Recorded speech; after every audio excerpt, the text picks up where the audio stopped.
A desperate father, a missing daughter, and a reward so large it invites every rogue in Paris. This is 200,000 francs reward, by Maurice Leblanc. When you offer a fortune for the capture of Arsène Lupin, you might find the gentleman thief is already one step ahead of the game. Let's head to the streets of Paris. "Lupin," I said, "tell me something about yourself." "Why, what would you have me tell you? Everybody knows my life," replied Lupin, who lay drowsing on the sofa in my study. "Nobody knows it," I protested. "People know from your letters in the newspapers that you were mixed up in this case, that you started that case, but the part which you played in it all, the plain facts of the story, the upshot of the mystery, these are things of which they know nothing. Pooh! A heap of uninteresting twaddle." "What? Your present of 50,000 francs to Nicolas Dougreval's wife, do you call that uninteresting? And what about the way in which you solved the puzzle of the 3 pictures?" Lupin laughed. "Yes, that was a queer puzzle, certainly. I can suggest a title for you if you like. What do you say to The Sign of the Shadow? And your successes in society and with the fair sex, the dashing Arsene's love affairs, and the clue to your good actions, those chapters in your life to which you have so often alluded under the names of The Wedding Ring, Shadowed by Death, and so on.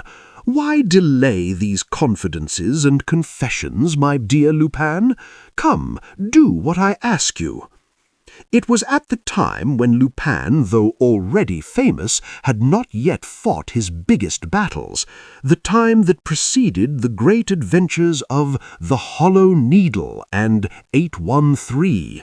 He had not yet dreamt of annexing the accumulated treasures of the French royal house, nor of changing the map of Europe under the Kaiser's nose.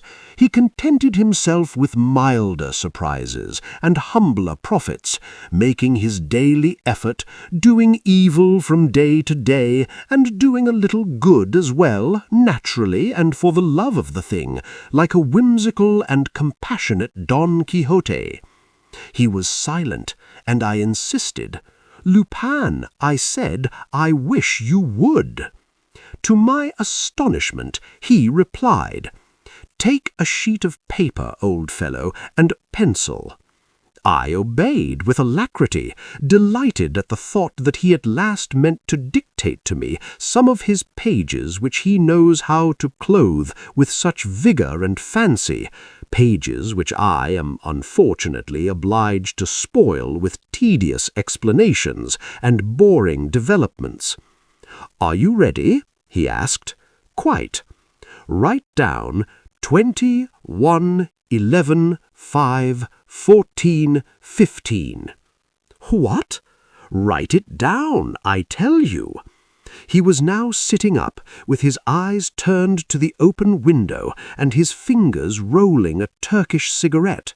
He continued, "Write down 21, 14, 14, 5. He stopped. Then he went on, 3, 5, 19, 19. And, after a pause, 5, 18, 25. Was he mad? I looked at him hard, and presently I saw that his eyes were no longer listless as they had been a little before, but keen and attentive, and they seemed to be watching somewhere in space a sight that apparently captivated them. Meanwhile he dictated with intervals between each number, 18, 9, 19, 11, 19. There was hardly anything to be seen through the window but a patch of blue sky on the right and the front of the building opposite, an old private house whose shutters were closed as usual. There was nothing particular about all this, no detail that struck me as new among those which I had before my eyes for years. 1, 2. And suddenly I understood. Or rather, I thought I understood, for how could I admit that Lupin, a man so essentially level-headed under his mask of frivolity, could waste his time upon such childish nonsense? What he was counting were the intermittent flashes of a ray of sunlight playing on the dingy front of the opposite house at the height of the second floor. 15, 22, said Lupin. The flash disappeared for a few seconds and then struck the house again, successively, at regular intervals, and disappeared once more. I instinctively counted the flashes, and I said aloud, 5. Caught the idea? I congratulate you, he replied sarcastically. He went to the window and leant out as though to discover the exact direction followed by the ray of light. Then he came and lay on the sofa again, saying, "It's your turn now. Count away." The fellow seemed so positive that I did as he told me. Besides, I could not help confessing that there was something rather curious about the ordered frequency of those gleams on the front of the house opposite, those appearances and disappearances, turn and turn about, like so many flash signals. They obviously came from a house on our side of the street, for the sun was entering my windows slantwise. It was as though someone were alternately opening and shutting a casement, or more likely amusing himself by making sunlight flashes with a pocket mirror. "It's a child having a game," I cried after a moment or two, feeling a little irritated by the trivial occupation that had been thrust upon me. "Never mind, go on." And I counted away, and I put down rows of figures, and the sun continued to play in front of me with mathematical precision. "Well," said Lupin, after a longer pause than usual. "Why, it seems finished. There has been nothing for a few minutes." We waited, and as no more light flashed through space, I said jestingly, "My idea is that we have been wasting our time. A few figures on paper, a poor result." Lupin, without stirring from his sofa, rejoined, "Oblige me, old chap, by putting in place of each of those numbers the corresponding letter of the alphabet. Count A as 1, B as 2, and so on. Do you follow me?" "But it's idiotic." "Absolutely idiotic, but we do so lot of idiotic things in this life, one more or less, you know." I sat down to this silly work and wrote out the first letters. "Take no." I broke off in surprise. "Words," I exclaimed, "2 English words, meaning, 'Go on, chap.'"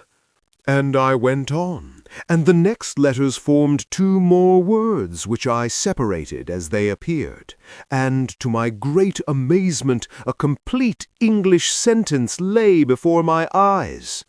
"Done?" asked Lupin after a time. "Done. By the way, there are mistakes in the spelling. Never mind those, and read it out, please. Read slowly." Thereupon I read out the following unfinished communication, which I will set down as it appeared on the paper in front of me.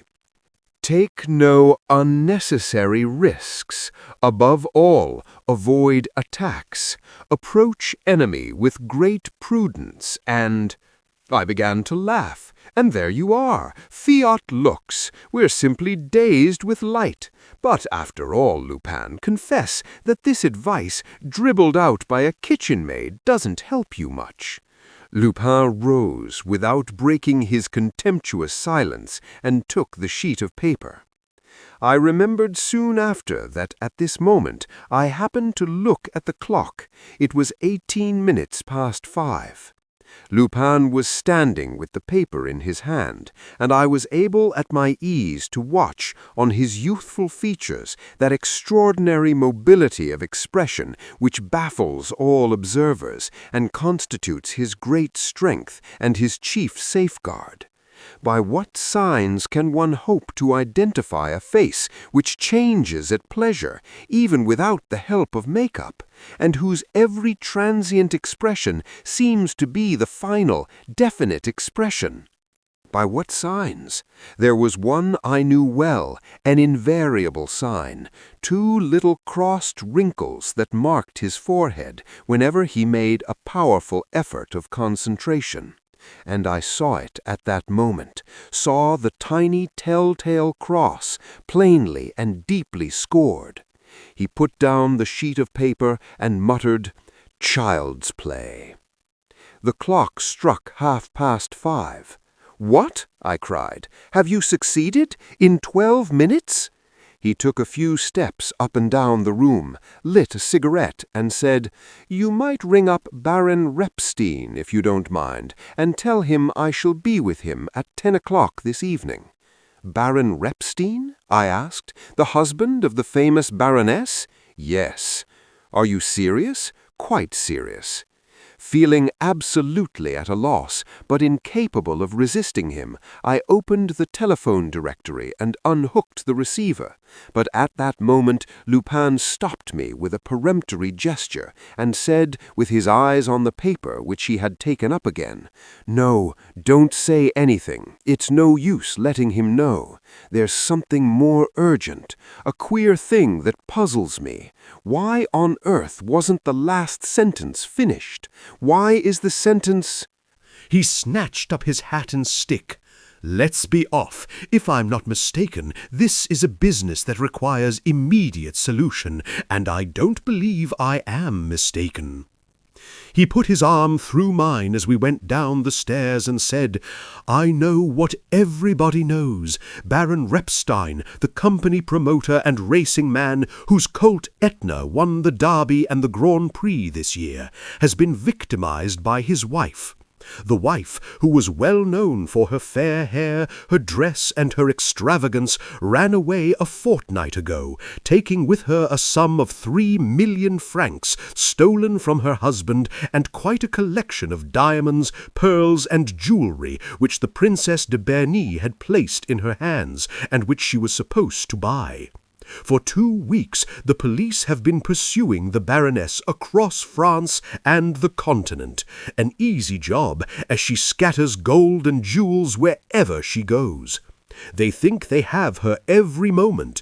2 days ago, our champion detective, the egregious Ganimard, arrested a visitor at a big hotel in Belgium, a woman against whom the most positive evidence seemed to be heaped up. On inquiry, the lady turned out to be a notorious chorus girl called Nellie Darbal. As for the Baroness, she has vanished. The Baron, on his side, has offered a reward of 200,000 francs to whosoever finds his wife. The money is in the hands of a solicitor. Moreover, he has sold his racing stud, his house on the Boulevard Haussmann, and his country seat of Rochencourt in one lump, so that he may indemnify the Princess de Berny for her loss.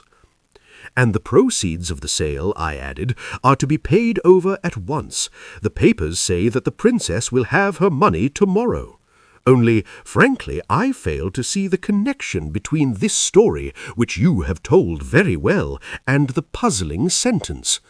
Lupin did not condescend to reply. We had been walking down the street in which I live, and had passed some 4 or 5 houses, when he stepped off the pavement and began to examine a block of flats, not of the latest construction, which looked as if it contained a large number of tenants. According to my calculations, this is where the signals came from, probably from that open window. On the 3rd floor? Yes. He went to the portress and asked her, "Does one of your tenants happen to be acquainted with Baron Repstein?" "Why, of course," replied the woman. "We have Monsieur Lavenu here, such a nice gentleman. He is the Baron's secretary and agent. I look after his flat." "And can we see him?" "See him? The poor gentleman is very ill." "Ill? He's been ill a fortnight, ever since the trouble with the Baroness. He came home the next day with a temperature and took to his bed. But he gets up, surely? Ah, that I can't say. How do you mean you can't say? No, his doctor won't let anyone into his room. He took my key from me. Who did? The doctor. He comes and sees to his wants 2 or 3 times a day. He left the house only 20 minutes ago, an old gentleman with a grey beard and spectacles, walks quite bent. But where are you going, sir? I'm going up. Show me the way, said Lupin, with his foot on the stairs. It's the 3rd floor, isn't it, on the left? But I mustn't, moaned the portress, running after him. Besides, I haven't the key, the doctor. They climbed the 3 flights, one behind the other. On the landing, Lupin took a tool from his pocket and, disregarding the woman's protests, inserted it in the lock. The door yielded almost immediately. We went in. At the back of a small dark room, we saw a streak of light filtering through a door that had been left ajar. Lupin ran across the room and, on reaching the threshold, gave a cry. "Too late! Oh, hang it all!" The portress fell on her knees as though fainting. I entered the bedroom in my turn and saw a man lying half-dressed on the carpet, with his legs drawn up under him, his arms contorted, and his face quite white.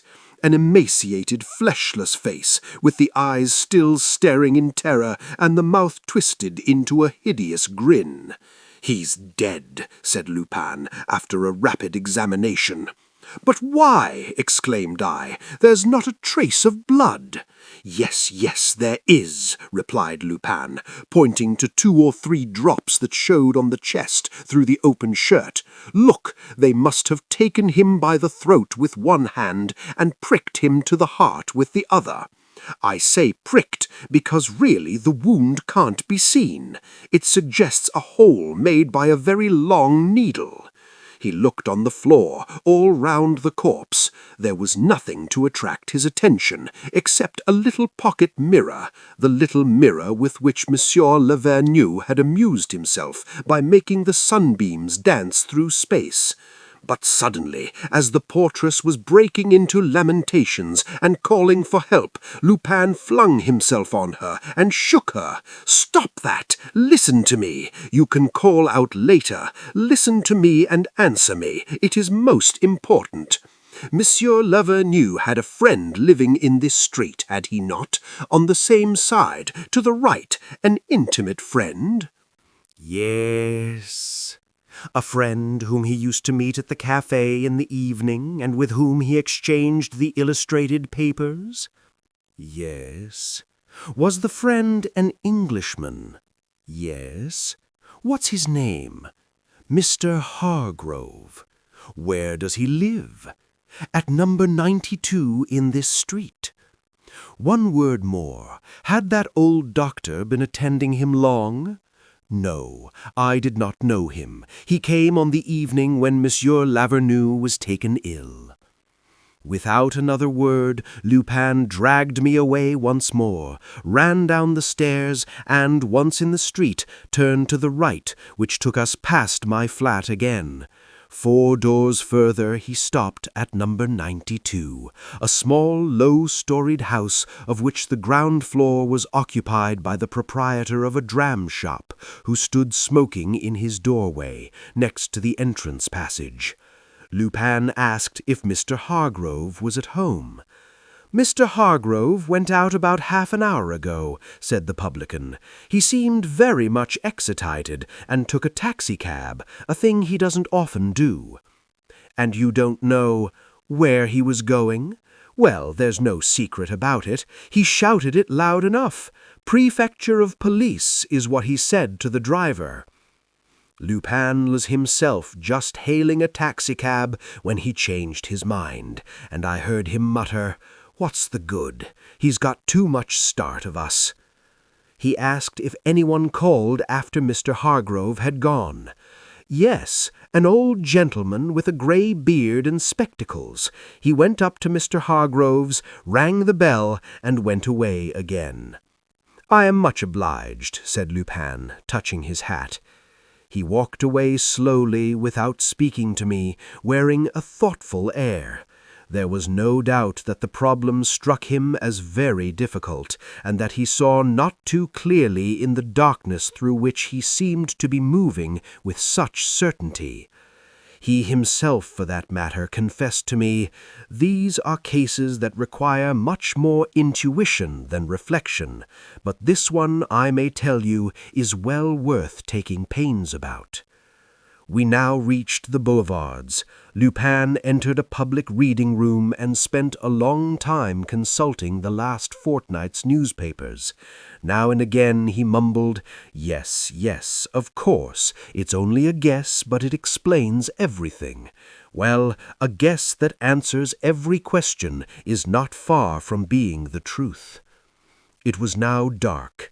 We dined at a little restaurant, and I noticed that Lupin's face became gradually more animated.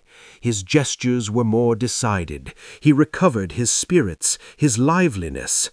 When we left, during the walk which he made me take along the Boulevard Haussmann towards Baron Repstein's house, he was the real Lupin of the great occasions, the Lupin who had made up his mind to go in and win.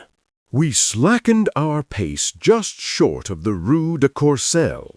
Baron Repstein lived on the left-hand side, between this street and the Faubourg Saint-Honor, in a 3-storied private house of which we could see the front, decorated with columns and caryatides. "Stop," said Lupin suddenly. "What is it?" "Another proof to confirm my supposition." "What proof? I see nothing." "I do. That's enough." He turned up the collar of his coat, lowered the brim of his soft hat, and said, "By Jove, it'll be a stiff fight. Go to bed, my friend. I'll tell you about my expedition tomorrow, if it doesn't cost me my life." "What are you talking about?" "Oh, I know what I'm saying. I'm risking a lot. First of all, getting arrested, which isn't much. Next, getting killed, which is worse. But," he gripped my shoulder, "but there's a third thing I'm risking, which is getting hold of 2 millions, and once I possess a capital of 2 millions, I'll show people what I can do. Good night, old chap, and if you never see me again," he spouted Musset's lines, "plant a willow by my grave, the weeping willow that I love." I walked away. 3 minutes later, I am continuing the narrative as he told it to me the next day. 3 minutes later, Lupin rang at the door of the Hôtel Repstein. "Is Monsieur le Baron at home?" "Yes," replied the butler, examining the intruder with an air of surprise. "But Monsieur le Baron does not see people as late as this." "Does Monsieur le Baron know of the murder of Monsieur Lavenu, his land agent?" "Certainly." "Well, please tell Monsieur le Baron that I have come about the murder and that there is not a moment to lose." A voice called from above, "Show the gentleman up, Antoine." In obedience to this peremptory order, the butler led the way to the first floor. In an open doorway stood a gentleman whom Lupin recognized from his photograph in the papers as Baron Repstein, husband of the famous Baroness and owner of Etna, the horse of the year. He was an exceedingly tall, square-shouldered man. His clean-shaven face wore a pleasant, almost smiling expression, which was not affected by the sadness of his eyes. He was dressed in a well-cut morning coat with a tan waistcoat and a dark tie fastened with a pearl pin, the value of which struck Lupin as considerable. He took Lupin into his study, a large 3-windowed room, lined with bookcases, sets of pigeonholes, an American desk, and a safe. And he at once asked with ill-concealed eagerness, "Do you know anything?" "Yes, Monsieur le Baron." "About the murder of that poor Lavenu?" "Yes, Monsieur le Baron, and about Madame le Baronne also." "Do you really mean it? Quick, I entreat you." He pushed forward a chair. Lupin sat down and began. Monsieur le Baron, the circumstances are very serious. I will be brief. Yes, do, please.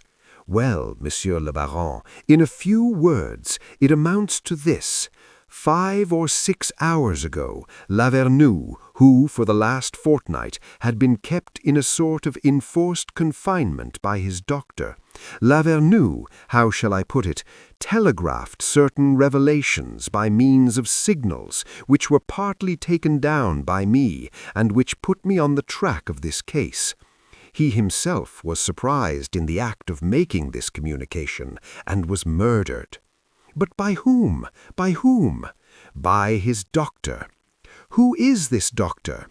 I don't know, but one of Monsieur Lavernu's friends, an Englishman called Hargrove, the friend, in fact, with whom he was communicating, is bound to know, and is also bound to know the exact and complete meaning of the communication, because without waiting for the end, he jumped into a motor cab and drove to the prefecture of police. Why? Why? And what is the result of that step? The result, Monsieur le Baron, is that your house is surrounded. There are 12 detectives under your windows. The moment the sun rises, they will enter in the name of the law and arrest the criminal. Then is Lavernu's murderer concealed in my house? Who is he? One of the servants? But no, for you were speaking of a doctor. I would remark, Monsieur le Baron, that when this Mr. Hargrove went to the police to tell them of the revelations made by his friend Lavenu, he was not aware that his friend Lavenu was going to be murdered. The step taken by Mr. Hargrove had to do with something else. With what? With the disappearance of Madame le Baronne, of which he knew the secret, thanks to the communication made by Lavenu. What?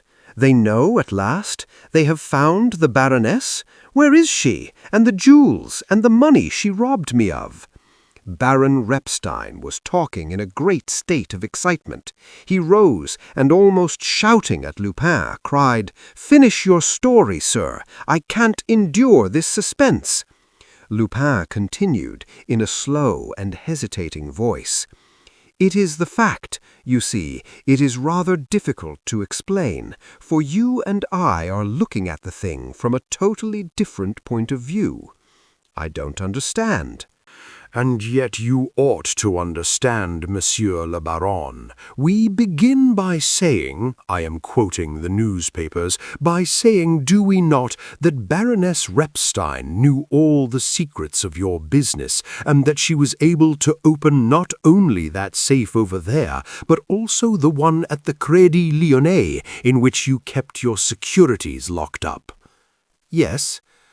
Well, one evening, a fortnight ago, while you were at your club, Baroness Repstein, who, unknown to yourself, had converted all those securities into cash, left this house with a travelling bag containing your money and all the Princesse de Berny's jewels. Yes. And since then she has not been seen? No. Well, there is an excellent reason why she has not been seen. What reason? This, that Baroness Repstein has been murdered. Murdered? The Baroness? But you're mad. Murdered, and probably that same evening. I tell you again, you are mad. How can the Baroness have been murdered when the police are following her tracks, so to speak, step by step? They are following the tracks of another woman. What woman? The murderer's accomplice. And who is the murderer? The same man who, for the last fortnight, knowing that Lavenu, through the situation which he occupied in this house, had discovered the truth, kept him imprisoned, forced him to silence, threatened him, terrorized him. The same man who, finding Lavenu in the act of communicating with a friend, made away with him in cold blood by stabbing him to the heart. The doctor, therefore. Yes. But who is this doctor? Who is this malevolent genius, this infernal being who appears and disappears, who slays in the dark and nobody suspects? Can't you guess? No. And do you want to know? Do I want to know? Why, speak, man, speak. You know where he is hiding? Yes. In this house? Yes. And it is he whom the police are after? Yes. And I know him? Yes. Who is it? You. I? Lupin had not been more than 10 minutes with the Baron, and the duel was commencing. The accusation was hurled definitively, violently, implacably. Lupin repeated, "You yourself, got up in a false beard and a pair of spectacles, bent in two like an old man. In short, you, Baron Repstein. And it is you for a very good reason which nobody has thought, which is that if it was not you who contrived the whole plot, the case becomes inexplicable, whereas taking you as the criminal, you as murdering the Baroness in order to get rid of her and run through those millions with another woman, you as murdering Lavenu, your agent, to suppress an inimpeachable witness, oh, then the whole case is explained. Well, is it pretty clear, and aren't you yourself convinced?" The Baron, who throughout this conversation had stood bending over his visitor, waiting for each of his words with feverish avidity, now drew himself up and looked at Lupin as though he undoubtedly had to do with a madman. When Lupin had finished speaking, the Baron stepped back 2 or 3 paces, seemed on the point of uttering words which he ended by not saying, and then, without taking his eyes from his strange visitor, went to the fireplace and rang the bell. Lupin did not make a movement. He waited, smiling. The butler entered. His master said, "You can go to bed, Antoine. I will let this gentleman out." "Shall I put out the lights, sir?" "Leave a light in the hall." Antoine left the room, and the Baron, after taking a revolver from his desk, at once came back to Lupin, put the weapon in his pocket, and said very calmly, "You must excuse this little precaution, sir. I am obliged to take it in case you should be mad, though that does not seem likely. No, you are not mad, but you have come here with an object which I failed to grasp, and you have sprung upon me an accusation of so astounding a character that I am curious to know the reason. I have experienced so much disappointment and undergone so much suffering that an outrage of this kind leaves me indifferent. Continue, please." His voice shook with emotion, and his sad eyes seemed moist with tears. Lupin shuddered. Had he made a mistake? Was the surmise which his intuition had suggested to him, and which was based upon a frail groundwork of slight facts, was this surmise wrong? His attention was caught by a detail. Through the opening in the Baron's waistcoat he saw the point of the pin fixed in the tie, and thus was able to realize the unusual length of the pin. Moreover, the gold stem was triangular, and formed a sort of miniature dagger, very thin and very delicate, yet formidable in an expert hand. And Lupin had no doubt but that the pin attached to that magnificent pearl was the weapon which had pierced the heart of the unfortunate Monsieur Lavenu. He muttered, "You're jolly clever, Monsieur le Baron." The other, maintaining a rather scornful gravity, kept silence, as though he did not understand, and as though waiting for the explanation to which he felt himself entitled. And in spite of everything, this impassive attitude worried Arsène Lupin. Nevertheless, his conviction was so profound, and besides he had staked so much on the adventure, that he repeated, Yes, jolly clever, for it is evident that the Baroness only obeyed your orders in realizing your securities and also in borrowing the princess's jewels on the pretense of buying them. And it is evident that the person who walked out of your house with a bag was not your wife, but an accomplice, that chorus girl probably, and that it is your chorus girl who is deliberately allowing herself to be chased across the continent by our worthy Ganimard. And I look upon the trick as marvelous. What does the woman risk, seeing that it is the Baroness who is being looked for? And how could they look for any other woman than the Baroness, seeing that you have promised a reward of 200,000 francs to the person who finds the Baroness? Oh, that 200,000 francs lodged with a solicitor, what a stroke of genius! It has dazzled the police. It has thrown dust in the eyes of the most clear-sighted. A gentleman who lodges 200,000 francs with a solicitor is a gentleman who speaks the truth. So they go on hunting the Baroness, and they leave you quietly to settle your affairs, to sell your stud and your 2 houses to the highest bidder, and to prepare your flight. Heavens, what a joke! The Baron did not wince. He walked up to Lupin and asked, without abandoning his imperturbable coolness, "Who are you?" Lupin burst out laughing. "What can it matter who I am? Take it that I am an emissary of fate, looming out of the darkness for your destruction." He sprang from his chair, seized the Baron by the shoulder, and jerked out, "Yes, for your destruction, my bold Baron. Listen to me.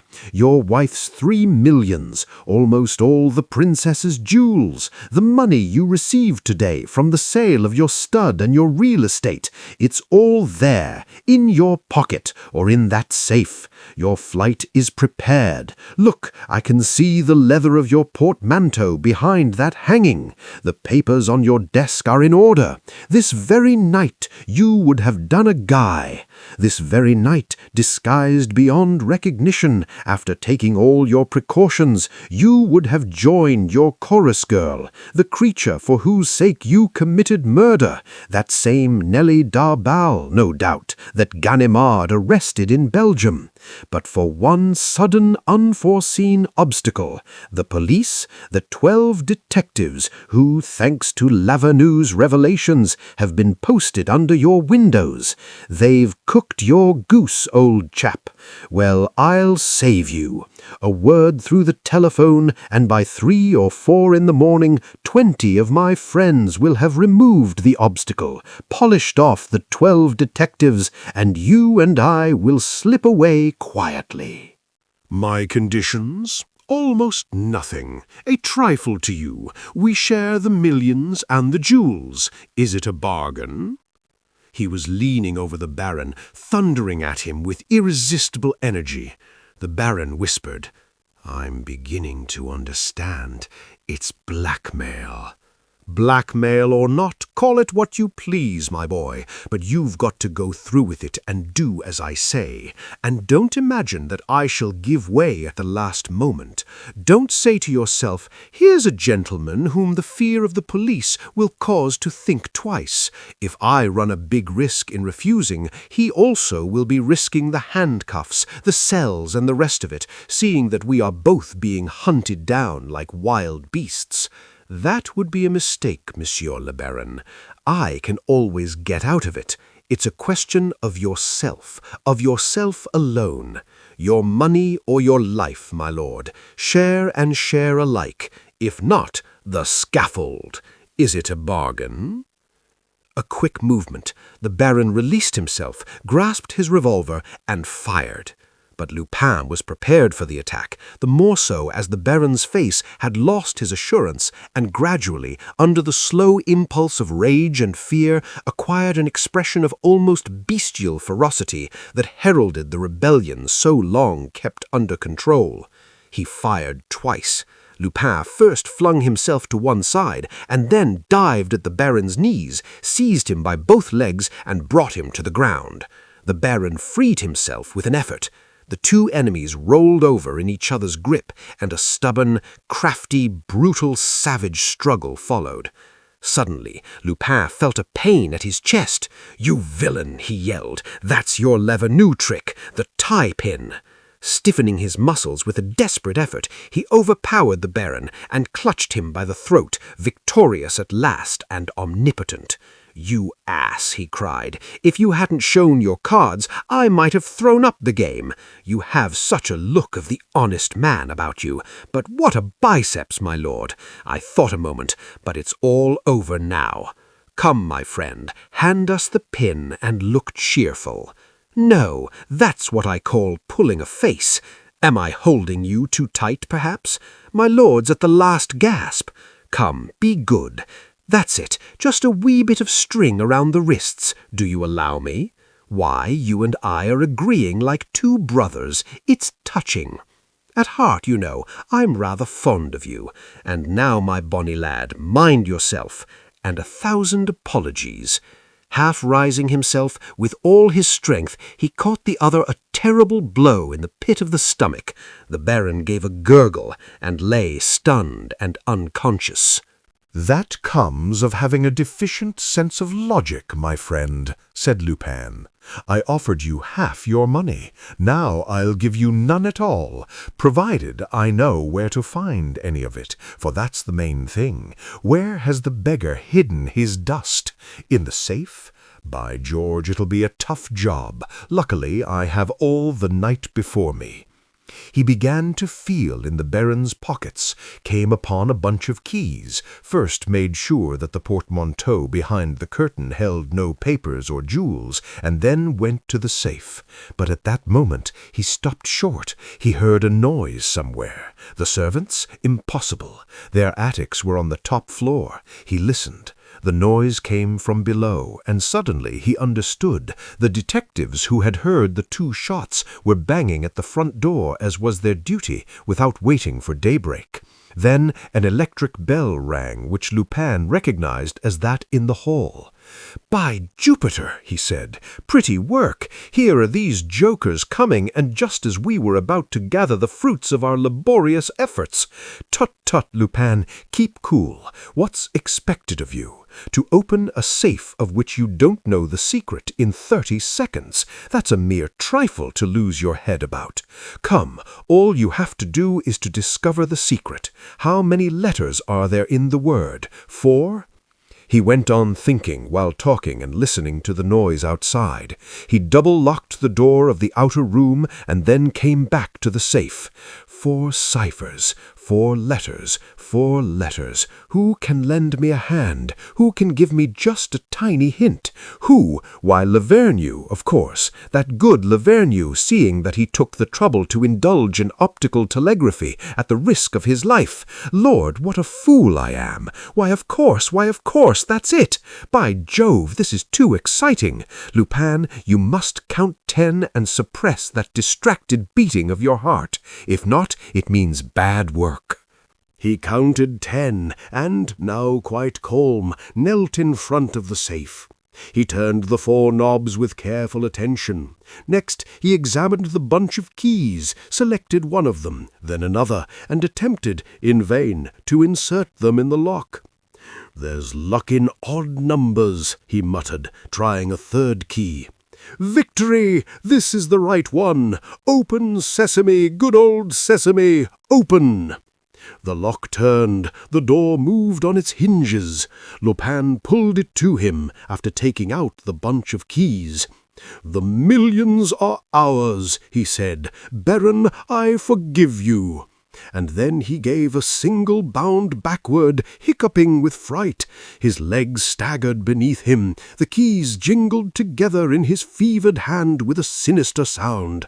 And for 20, for 30 seconds, despite the din that was being raised and the electric bells that kept ringing through the house, he stood there, wild-eyed, gazing at the most horrible, the most abominable sight. A woman's body, half-dressed, bent in and two in the safe, crammed in like an over-large parcel, and fair hair hanging down, and blood, clots of blood, and livid flesh, blue in places, decomposing, flaccid. "The Baroness!" he gasped. "The Baroness! Oh, the monster!" He roused himself from his torpor suddenly to spit in the murderer's face and pound him with his heels. "Take that, you wretch! Take that, you villain!" and with it the scaffold, the bran basket. Meanwhile, shouts came from the upper floors in reply to the detective's ringing. Lupin heard footsteps scurrying down the stairs. It was time to think of beating a retreat. In reality, this did not trouble him greatly. During his conversation with the Baron, the enemy's extraordinary coolness had given him the feeling that there must be a private outlet. Besides, how could the Baron have begun the fight if he were not sure of escaping the police? Lupin went into the next room. It looked out on the garden. At the moment when the detectives were entering the house, he flung his legs over the balcony and let himself down by a rain-pipe. He walked around the building. On the opposite side was a wall lined with shrubs. He slipped in between the shrubs and the wall, and at once found a little door that he easily opened with one of the keys on the bunch.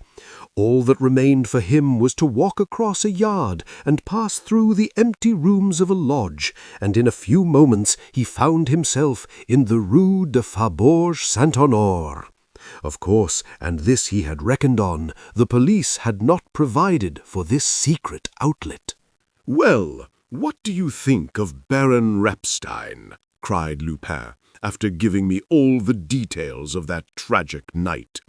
"What a dirty scoundrel, and how it teaches one to distrust appearances.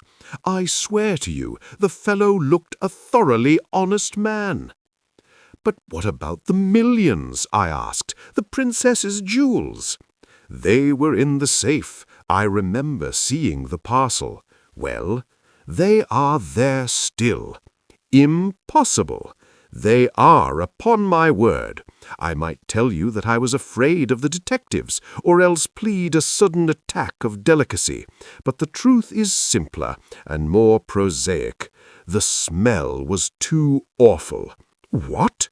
"Yes, my dear fellow, the smell that came from that safe, from that coffin. No, I couldn't do it. My head swam. Another second and I should have been ill.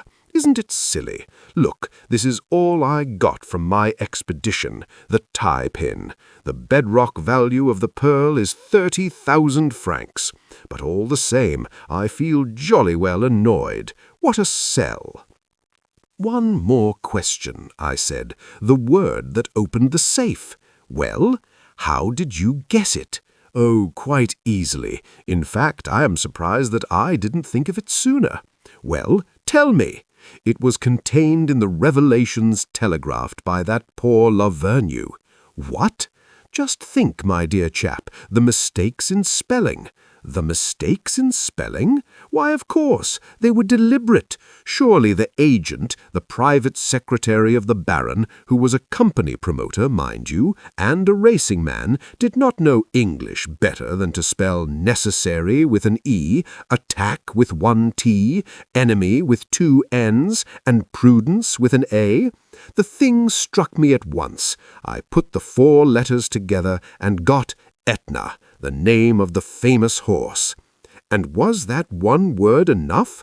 Of course, it was enough to start with, to put me on the scent of the Repstein case, of which all the papers were full, and next to make me guess that it was the keyword of the safe, because on the one hand, Lavenu knew the gruesome contents of the safe, and on the other, he was denouncing the Baron.